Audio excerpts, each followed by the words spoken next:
여러분 첫 번째 시간을 잘 쉬고 이제 두 번째 시간 맞이하면서 함께 한국학 6강 두 번째 나눠보도록 하겠는데요. 첫 번째 시간에서는 2000년대 이후의 문화 개방 정책이 결국 다양한 한국의 문화를 다양한 나라에 수출할 수 있게 되는 계기를 마련했다.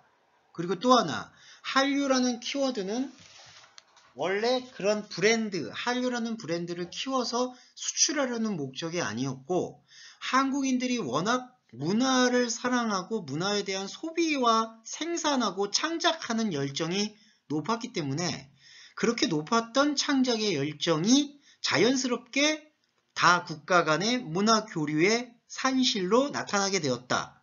그렇게 이해를 드렸고요. 두 번째 시간에서는 그렇게 한국의 문화에 대한 열정적인 재생산과 사랑의 과정에서의 두 번째 매체인 영화 산업에 대해서 설명을 드리도록 하겠습니다. 자, 2000년대 한국 문화와 한류에서 영화에 대한 소개를 잠깐 드리려고 하는데요. 한국의 영화에서 대표적으로 자리를 잡았던 게 로맨스 영화도 많이 각광을 받았습니다. 여러분 로맨스라는 장르 아시죠? 그러니까 남녀 간의 그리고 특히 좀 젊은 남녀 간의 애틋하고 설레는 사랑을 그려내는 풋풋한 감성과 트렌디한 대사로 담아내는 그러한 장르가 로맨스 영화고요. 또 하나 2000년대 이후에 한국 영화를 주름잡았던 장르는 액션 드라마입니다. 그걸 여러분 장르의 이름으로 느와르 장르라고 표현하는데요. 액션 드라마는 뭐 여러 장르, 여러 주인공들이 등장할 수 있겠죠. 형사가 등장한다든지, 그리고 뭔가 악한 폭력 조직들이 등장하고 정의를 지키고자 하는 형사 조직과 그리고 국제적으로 막 마약 조직이라든지 국제적인 범법 행위를 저지르고 있는 조직 간의 필사적인 다툼, 그런 것들을 그리는 액션물이 2000년대 이후에 유행을 했고요. 또 한국 영화에서 빼놓을 수 없는 소재 중에 액션 소재 중에 또 하나가 뭐가 있냐면은 남북 분단 소재가 있습니다. 그러니까 사실 여러분 중국이나 베트남이나 일본이나 다른 국가가 경험해보지 못하는 특수한 상황이 지금 한반도에는 일어나고 있죠. 북한과 남한, 곧 분단 국가라는 점이 매우 독특한 지형학적인 특성을 갖습니다. 그런데 이게 단지 지형학적인 특성만을 갖는 게 아니라 문화적인 스토리텔링 코드로도 소비가 돼요.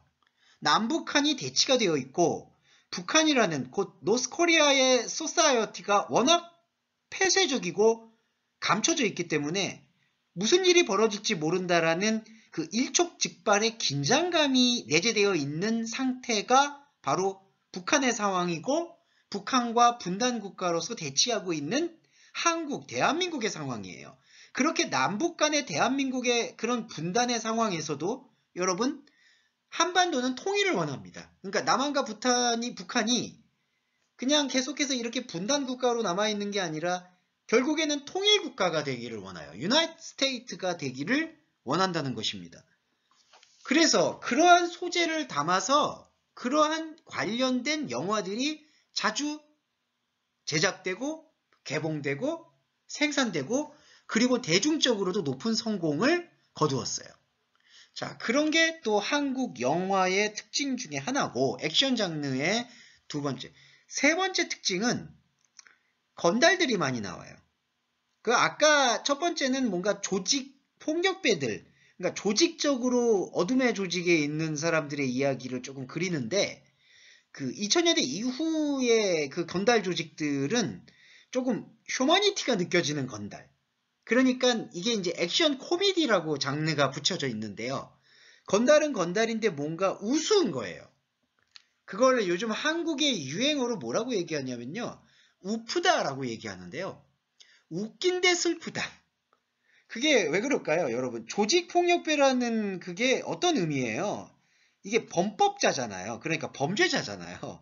교도소도 많이 들락날락거리고 감옥도 들락날락거리고 그리고 사회에서 되게 골칫덩이들이 되는데 우리 한국 사람들만의 정서일지 모르겠는데 자, 그런 사람들도 그러니까 교도소도 많이 감옥도 많이 들락날락거리고 사회에서 되게 색안경을 끼고 바라볼 수 있는 사람들임에도 불구하고 야, 그 친구들도 사람이고 우리와 같이 가족이 있는 사람이다. 엄마 아빠가 다 있고 그리고 어떤 의미에서는 열심히 살아가는 사람들이다라는 그러한 어떤 인간적인 시선과 인간적인 마음을 영화 속에서나마 조직폭력배들의 일상에서 발견하고 싶은 게 한국 문화의 좀 독특한 정서예요.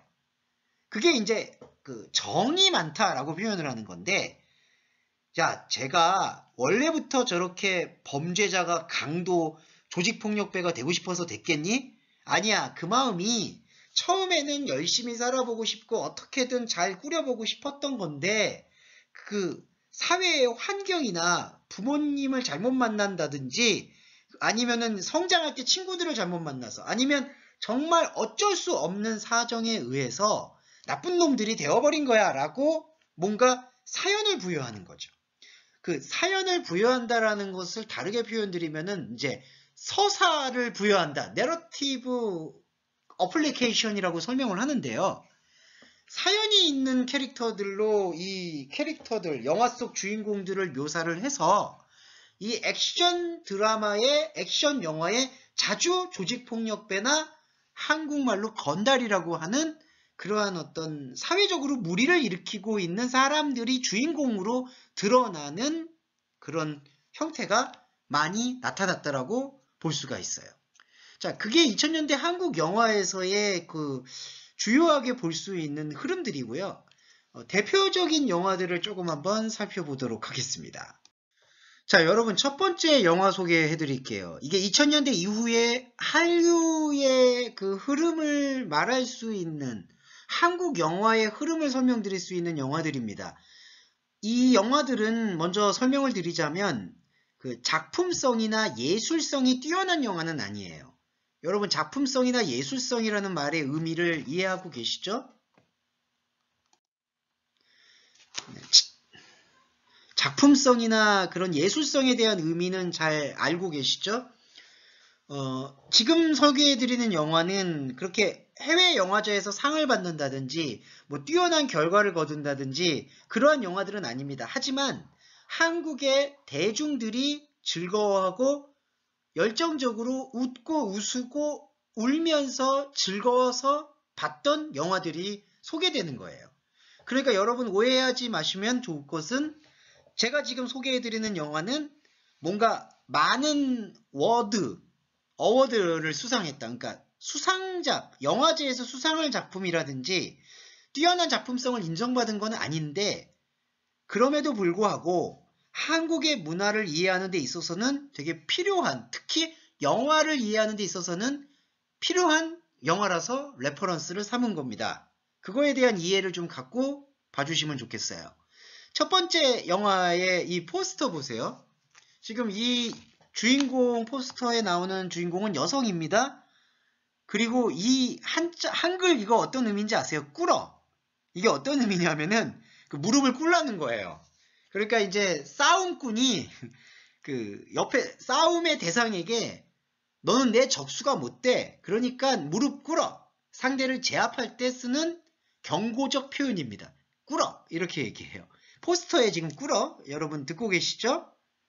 그리고 이 영화 제목이 조폭 마누라예요.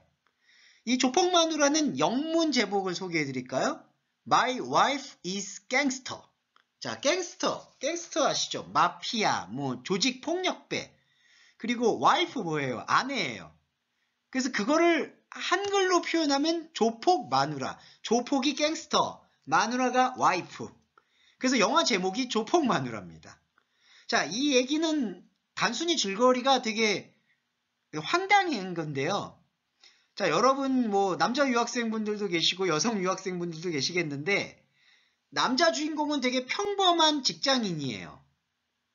그런데 평범한 직장인이 결혼 중개 업체에서 결혼 소개를 받아서 결혼을 했어요. 근데 결혼을 해서 알고 보니 결혼하기 전에는 몰랐어요. 근데 결혼하고 난 다음에 알고 보니 내 와이프가 갱스터였던 거예요. 그것도 그냥 갱스터가 아니라 두목이에요. 우두머리라고 하죠. 이거를 캡틴이에요. 캡틴. 그러니까 내 아내가 갱스터다. 근데도 캡틴이다. 그러면 어떤 일들이 벌어질까요? 이 갱스터는 하루가 모르잖아요. 앞일을 모르죠. 하루 만에 어떤 일들이 벌어질지 모르는 아주 위험천만한 인생을 살아가는 게 조폭의 갱스터의 일생이잖아요. 그런데 내 아내가 갱스터다. 그런 황당하지만 긴박한 소재를 가지고 영화가 전개가 되고요. 이 영화에도 교훈이 있습니다. 이 갱스터가 된 이 아내는 원래부터 갱스터를 원한 게 아니에요. 그 언니의 수술비를 구하기 위해서 어떻게든 노력을 하다가 잘못해서 어둠의 길로 들어선 그러한 사연이 있습니다. 그래서 영화는 나중에 이 갱스터였던 아내를 구하기 위해서 평범한 직장인이었던 남편이 정말 직접 나서기 시작하는 거예요. 그러면서 달라지는 겁니다. 그러면서 이 아내가 갱스터의 위치에서부터 갱스터의 굴레에서부터 벗어난다라는 그런 교훈을 갖고 있는 영화가 바로 조폭 마누라 My Wife is Gangster라는 영화입니다. 2000년대 초반에 개봉을 했고요. 많은 인기를 끌어서 여러분 영화 시리즈물 아시죠? 시리즈로 왕자의 게임도 여러분 미국 드라마인데 1, 2, 3, 4 이렇게 시즌제로 나누잖아요. 시즌 1, 시즌 2, 시즌 3. 이 조폭 마누라 My Wife is Gangster라는 영화도 이 1편이 큰 인기를 얻어서 2편, 3편까지 세컨드, 서드 무비가 개봉되었습니다. 네, 이게 첫 번째 영화 소개해드렸어요. 두 번째 영화는 가문의 위기라고 합니다. 이것도 영어로 잠깐 설명을 드릴까요? The Crisis of Family. 자, 패밀리가 뭐죠? 가족이요. 가족입니다. 자, 가족이라고 여러분 생각하면은 어떤 게 떠오르세요? 여러 국가마다 차이가 있지만 한국은 특히 가족애가 강해요. 패밀리 러브가 되게 강합니다. 그러니까 가족끼리 아주 똘똘 뭉치는 경향이 있어요. 우리 아버지, 우리 오빠, 우리 아들, 우리 딸. 그래서 때로는 그게 너무 지나쳐가지고 사회성이 결여된다라는 평가도 듣기는 해요. 그리고 에고이스트가 많다라는 부정적인 평가도 듣기는 하지만 반대로 가족에 대한 아주 뜨거운 패션이 있기 때문에 그 뜨거운 열정과 그 끈끈한 정이 이렇게 하나로 뭉치게 해주는 힘이 강하게 만들어준다. 그래서 가족을 한국 사회에서는 되게 중요시하게 생각해요. 그런데 이 영화 The Crisis of Family 가문의 위기는 그 가족이 조폭이에요. 갱스터예요. 그러니까 가족 전체가 갱스터예요, 여러분. 그러니까 아까 방금 전에 소개해드렸던 조폭 마누라라는 영화는 그 평범한 남편이 아내를 갱스터인 아내를 맞아들인다는 내용인데 이 패밀리는 아예 패밀리 자체가 지금 엄마하고 아들들이 그 갱스터예요. 그런데 엄마하고 세 아들이 있는데 그 갱스터 집안에 세 아들 중에 장남 첫째가 결혼을 합니다. 근데 이번에는 결혼을 누구라고 하냐면은 검사와 해요. 자, 검사라는 그 단어는 여러분 구글이나 인터넷으로 검색을 해보세요. 그게 이제 집행위원입니다. 예, 인베스티게이터 같은 역할이에요. 그러니까 형사, 경찰, 검사가 들어와요. 근데 여러분 검사나 형사가 뭐하는 직업이죠? 갱스터 잡아들이는 직업이죠. 근데 자기 남편이 갱스터야 이거는. 그런데 남편만 갱스터가 아니라 그 남편의 어머니, 그 남편의 동생들도 갱스터예요. 그러면 과연 이 패밀리가 어떻게 변할까? 그런 내용을 담고 있는 겁니다. 그러니까 여러분 이 한국에서 액션 드라마 중에 또 갱스터 무비에서는 어떤 특징이 있냐면은 딜레마가 되게 강해요. 그러니까 딜레마 혹은 그 스트러글, 주인공이 충돌하고 갈등하는 게 상당히 많이 드러납니다. 그래서 이 갈등하는 요소 중에 또 하나도 바로 이 가문의 위기라는 영화의 특성이라고 보시면 돼요. 자, 그리고 또 세 번째 영화도 한국 영화에서 유행하는 한 장르인 갱스터 무비인데 제목은 달마야 놀자라는 겁니다. 야, 달마가 뭐냐면요. 달마 대사라고 불교의 유명한 대사를 얘기해요. 그런데 이 내용이 놀자라는 건 엔조이 하자라는 얘기예요. 그래서 이거는 순 우리말인데 이렇게 어린아이들끼리 야 너희들 놀자 우리 놀자 이렇게 얘기할 때 말하는 표현이에요. 그런데 이 영화의 키포인트는 뭐냐 하면 갱스터의 캡틴이 어떤 사정에 의해서 쫓기게 돼서 사찰로 들어가서 스님 흉내를 낸다라는 영화입니다. 소재가 여러분 재밌죠? 스님은 뭐죠? 수행을 하는 사람들이잖아요. 그리고 머리도 다 깎고 그리고 속세를 떠나서 깊은 산 속에서 있어야 되는데 그 갱스터의 캡틴이 정말 다른 상대 조직에게 습격을 받아 죽음의 위협을 넘기기 위해서 어쩔 수 없이 산 깊숙한 곳에 있는 사찰로 들어간다. 템플로 들어간다는 뜻이에요. 그래서 스님 흉내를 내는 거예요. 그러면서 기존의 그 사찰에서 수행하고 있는 스님들과 대립하기도 하고 처음에는 충돌하겠죠. 당연히. 그러다가 정이 쌓이겠죠. 그러다가 한마음이 돼서 나중에는 이 갱스터 조직폭력배들이 이 승려들의 마음에 동화가 돼서 개과천선한다. 좋은 사람이 된다. 그런 영화의 소재를 갖고 있습니다. 이게 또 한국 영화의 대표적 흐름 중에 하나였던 갱스터 무비 중에 하나인 영화 달마야 놀자예요. 갱스터 캡틴이 스님이 된다라는 소재입니다. 자, 여러분 이게 재미있는 건지 모르겠네요. 그렇지만 이제 한국의 영화의 트렌드를 이해하시는 측면에서 계속 소개해 드리는 거니까요. 잘 보시면 좋겠습니다. 자, 이 포스터 보이시죠? 그리고 한자 읽으실 수 있으면 좋겠어요. 두사부일체. 예, 읽습니다. 이 포스터에 보시면은 지금 포스터에 나오는 이 주인공이 입고 있는 옷이 뭐냐 하면은 교복입니다. 학생이에요. 학생이 입는 옷, 교복을 입고 있는데 그 교복을 입고 있고 제목이 두사부일체예요. 스승과 제자는 한 몸이다. 뭐 그런 뜻이에요. 아, 죄송합니다. 스승과 아버지는 한 몸이다. 학교 선생님과 아버지는 한 몸이다라는 뜻은 뭘까요? 학교의 선생님을 내 아버지처럼 모셔야 된다. 이런 뜻이죠. 그런데 교복을 입고 있죠. 근데 이 소재는 어떤 소재냐 하면은 한국에서 내노라 하는 갱스터 두목이 요즘에는 두목이 주먹만 쓸 수 없잖아요. 그러니까 머리를 써야 되기 때문에 학교로 다시 들어가서 공부를 한다라는 내용이에요. 그러니까 갱스터 캡틴이 공부를 하러 스쿨에 들어간다. 그런 내용입니다. 그러니 학교로 들어가니 얼마나 이제 다른 제약이 있겠어요. 그것도 유니버시티가 아니라 하이스쿨. 뭐 여러분들 다른 국가에서는 어떤 학제일지 모르지만 고등학생, 청소년으로 돌아가는 겁니다. 그러면은 제약이 많죠.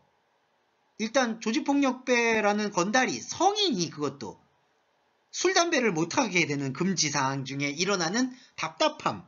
그리고 나이도 속여야 되니까 자기보다 한참 어린 애들이 자신한테 막 무례하게 구는 것을 견뎌야 되는 그러한 상황 속에서 나타나는 에피소드. 그런 에피소드를 그리고 있는 영화가 바로 또 갱스터 무비 중에 하나였던 두사부일체였다. 그럼 여러분, 한국의 갱스터 무비의 소재들이 상당히 좀 재미가 있죠. 기발하고. 뭐냐? 조직폭력배가 학교에 들어가서 학생이 된다. 그리고 결혼을 했더니 나의 와이프가 갱스터였다. 그리고 또 하나, 조폭들이 피치 못할 사정으로 사찰에 들어가서 스님이 된다. 여러 가지를 소재를 보시면 상당히 재밌다라는 걸 느낄 수가 있는 것이죠. 네, 이런 어떤 소재들을 계속해서 양산하고 있는 게 한국 영화였다라고 소개해 드릴 수 있을 것 같고요. 다음 영화 보겠습니다. 자, 한국의 영화를 또 하나 소개하는 축은 그렇게 가족과 그리고 휴머니티를 결합시켜서 만든 갱스터 무비들이 트렌드가 있었던 한 축의 또 하나의 축은 천만 관객 시대라는 문이 열렸다라는 겁니다. 1000만 명을 봤다는 거예요. 여러분, 극장에 찾아간 관객이 1000만 명이었다. 그래서 한국에서는 그런 것을 대표 명사로 1000만 영화라고 합니다. 그만큼 한국의 인구가 여러분 5천만 명 정도예요. 5천만 명 정도인데 1000만 명이 봤다. 그러면 한국 사람의 5명 중에 한 사람이 봤다는 얘기예요. 여러분, 그만큼 영화가 국민들이 사랑하고 있다. 한국의 국민들이 영화를 사랑하고 있다라는 증거가 되는 거죠. 1000만 관객 시대. 그래서 2000년대 이전에는 감히 상상을 할 수가 없었어요. 1000만 명을 영화 극장에서 본다. 하지만 2000년대 이후에는 한국의 영화 산업이 발전을 하면서 1000만 관객 시대를 열게 됩니다. 그래서 여러분, 미국을 영화를 뭐라고 표현하나요? 할리우드 시스템이라고 얘기하죠. 미국의 할리우드에 비교될 수 있을 만한 한국의 키워드를 충무로라고 합니다. 여러분, 충무로는 실제로 존재하는 한국의 지형 이름이에요. 기도를 검색해 보시면 아실 겁니다. 그래서 충무로 시대가 열렸다. 2000년대 이후에. 그렇게 보시면 될 것 같아요. 그러면 2000년대 이후에 1000만 관객을 동원한 영화는 뭐가 있는지 소개해 드리겠습니다. 사실 2000년대 전까지는 이렇게 영화를 본 관객 수를 집계하는 시스템이 없었어요. 그러니까 영화를 몇 명을 봤는지를 정확히 집계할 수가 없었어요. 그래서 이제 어느 정도 관객인지 잘 몰랐는데 그 집계수가 갖춰지기 시작하면서 2000년대 초반에 친구라는 영화가 이제 우리 요즘 말로 대박을 터뜨려가지고 800만 명 기록해요. 그러다가 2003년에서 실미도라는 영화로 1000만 영화 시대가 열립니다. 포스터 보시면은 지금 이게 한국의 유명한 배우 설경구라는 배우예요. 설경구라는 배우가 주연으로 나왔던 실미도. 실미도는 섬 이름인데요. 한국의 아픈 역사가 담겨있는 내용입니다. 한국에서는 갑자기 국가기관이 일반인에게 이유도 없이 잡아다가 어느 외딴 섬에 가두고 군사훈련을 시켜서 북한에 북파시키려고 하는 공작원들의 에피소드가 있었고 그 에피소드를 다룬 영화가 이 실미도입니다. 그래서 한국의 관객들은 한국의 분단의 역사를 잘 알고 있기 때문에 그런 요소 중에 크게 공감을 해서 이 영화가 1000만 관객을 동원할 수 있게 되었던 것이죠. 실미도라는 영화입니다. 두 번째 영화 역시 분단의 아픔을 그리고 있어요.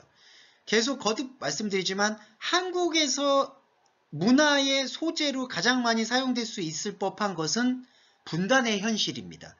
분단의 현실은 참 아프고 힘든 내용이지만 언젠가는 통일을 해야 된다라는 우리 한국 민족만의 염원과 숙제가 담겨 있기 때문에 이 분단의 소재는 문화와 매체로 소비되는 것이 끊어지지 않는다라고 볼 수가 있어요. 그러한 의미의 어떤 편승하고 그러한 시류를 함께 나타나서 2004년도에 영화 제목 태극기 휘날리며가 1000만 관객을 동원했습니다. 이 영화의 소재는 아주 강렬해요. 뭐냐? 6.25 전쟁이 있어요, 여러분. 한국에는 한국전쟁이 있었습니다. 한국전쟁 때 형은 남한의 군인으로, 동생은 북한의 군인으로, 바뀌었네요. 동생이 남한의 군인, 형이 북한의 군인으로 분단해서 갈려서 형과 동생이 서로 총을 겨누면서 싸우게 된다라는 안타까운 시대의 비극을 담은 아주 대하 영화예요. 그러니까 스케일이 큰 영화입니다. 제작비도 상당히 많이 들었어요.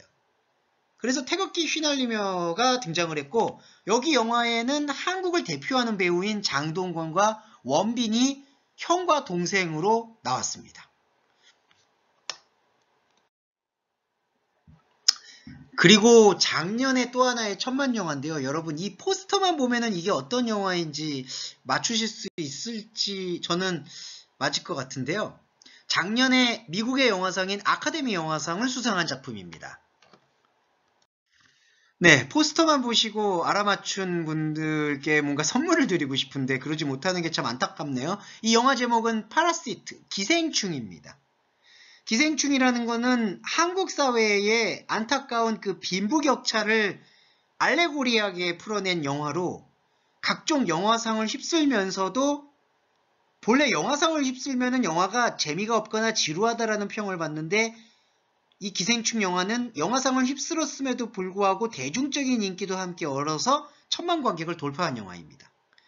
이렇듯 한국의 영화는 이제 소재 면에서도 다양해지고 영화상도 세계적으로 진출하게 되면서 1,000만 영화도 기록하게 되는 한류의 중심에 서는 영화적 트렌드를 선도하게 되었다라고 설명드릴 수 있을 것 같아요.